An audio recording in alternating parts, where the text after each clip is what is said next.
I'm Amanda Joseph with your ULM Warhawks. This week we're going to visit with Nate Brown as they get ready to head out west to play Arizona State. All right, Nate, you're originally from Texas.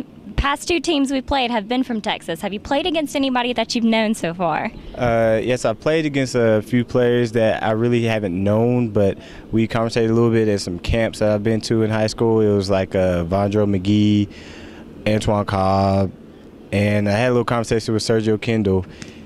And a lot of people are like, oh, he's a big guy when you first meet him, but he was about the same size in high school, so it was really nothing new to me. He just put on a little bit more muscle since he's been in college. But yeah, I just knew a few people, but that was it, though. Tell me about your family. Only guy in the family, right? Well, yeah, other than my dad, obviously.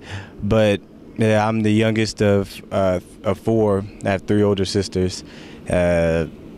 And it's not too bad, you know, after I grow up. I used to get picked on when I was little, you know, but it all comes, what goes around comes around, so now I'm picking on them every time I go back home and stuff, so it's cool.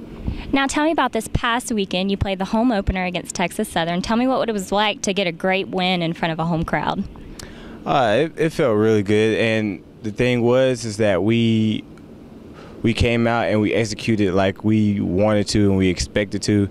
And for a couple of years back, there's a lot of times where we struggled with teams that were from other conferences that we were like, okay, we should win this game. But there was sometimes whenever you come out with the score and you see the game, it's a little shaky. But this time it was more execution, execution was great.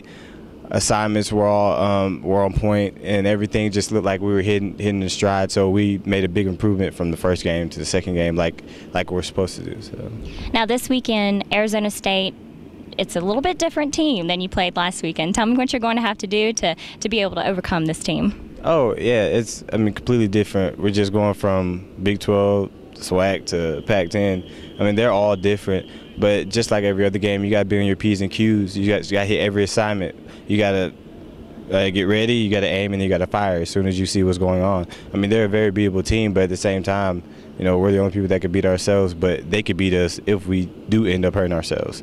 So, but it's going to be a really, really interesting game because we believe we could win, but to other people it may seem like an upset to them. So. Now, you've played a bunch of different positions on this football team. Tell me about your position switches and how you finally found the right niche for you. Well, when I was in high school, I played running back majority of the time, a little bit of free safety, and the switch wasn't all that hard because receiver, all you did was just run the line, catch balls, and I had to learn how to run routes and certain blocks and this and that. And then I ended up moving again to corner, which was a little bit, to me, it felt like it was a little bit more open, as in like more eyes were on me, competitive, like you're on the island yourself. And I'm a pretty competitive person, and I ended up just falling in love with the spot. They ask me every now and then, hey, how about, you know, coming back to receiver somewhere on the opposite side? I was like, no, I'm cool. I'm staying on the dark side. So, but it was a little journey, but at the same time, you know, it's cool. Every now and then I ask to get in, return a couple kicks, get my stats up sometimes. No, just to reminisce a little bit, get my hands on the ball. So. Last question. Okay, tell me something about yourself that maybe not many people know. There are times when sometimes I get vibes about people. At the very beginning, I may not talk a lot, but then whenever you get to know me, you probably think I talk too much. You talk just enough, just enough. Thank you so much, Nate, and good luck this weekend. Thank you.